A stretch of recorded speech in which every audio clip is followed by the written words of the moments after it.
Kita kerja kuat bukan kerana kita nak dapat gaji lebih. Kita kerja kuat bukan kerana kita nak dapat pangkat.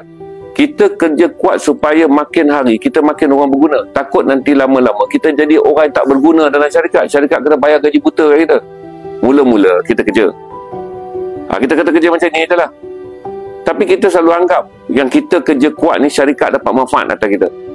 Tapi kita tak tahu, bila kita tak maju, kita ni mudarat pada syarikat. Mana ada orang pernah cerita diri kita sebagai mudarat pada syarikat. Syarikat kena tanggung kita dengan gaji yang tak setimpal. Syarikat kena tanggung kita macam biawak hidup.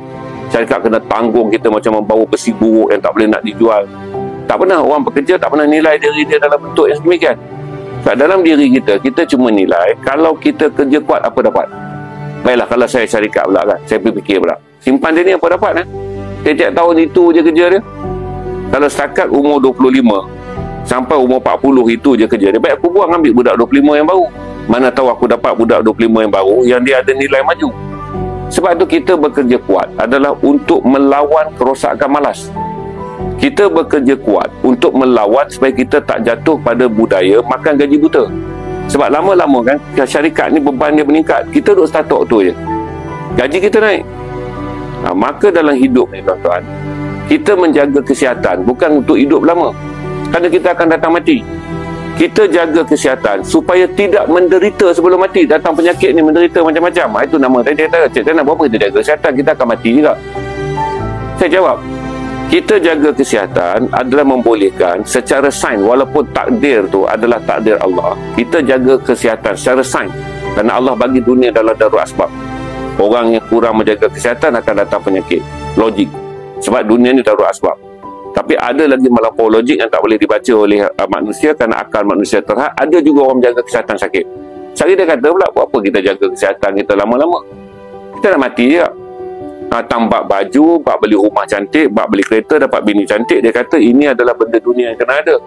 Tapi bila bak kerja, yang dia rasa dia rugi, dia akan kata pula, kenapa? Pertanyaan tentang malas ni sangat luar biasa. Berarti bila ada keberuntungan, saya kata tadi kan, mata saya rabun. Alah buat apa Nam, kalau kau nak pakai spek, lama-lama kau akan mati juga. Semua benda dalam dunia ni, apabila datang sesuatu yang kita kurang pada kita, kita kata buat apa, baiki, sebab akhirnya kita akan mati. Jadi dalil dia ni, buat apa nak baiki, akhirnya kita nak mati.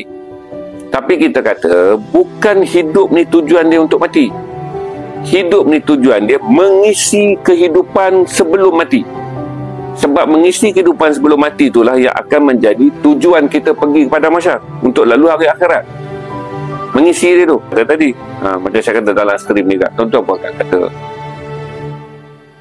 saya bagi tahu pada tuan-tuan, macam kita jaga kesihatan, dia bukan tentang umur panjang. Supaya kalau tuan-tuan tak jaga kesihatan, tuan-tuan dapat stroke, 10 tahun menderita. Tuan-tuan merokok tak ikut, tuan-tuan makan tak ikut, sebab 15 tahun tuan-tuan menderita. Maka menjaga kesihatan itu adalah memastikan hayat yang diberi oleh Allah ini berfungsi dengan baik.